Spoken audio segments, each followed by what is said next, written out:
Hi, this is Dr. Elizabeth Baus with Integrated Health Solutions, and today we're going to go over how is the best way to move when you're having an active back spasm.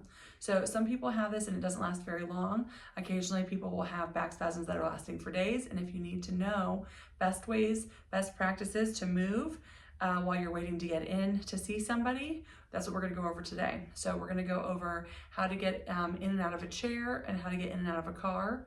And some other tips for like maybe getting dressed or going to the bathroom and toileting and those kinds of things so that you can minimally irritate the back when it's already irritated.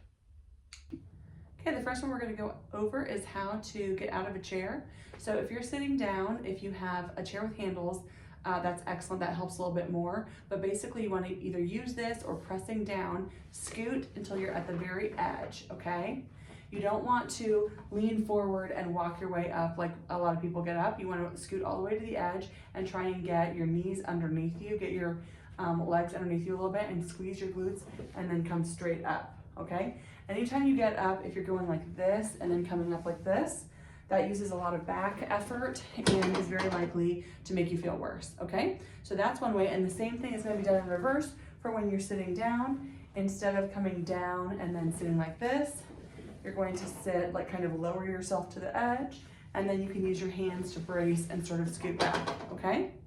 We're also gonna do this for getting in and out of a car. So if I'm getting into a car and I'm walking up, instead of opening the door and then getting in and squatting like in one foul motion, I'm going to again kind of back up to the open door, sit down into the seat. You can use the steering wheel to help brace, and then you're going to brace and bring both legs in and rotate through, okay?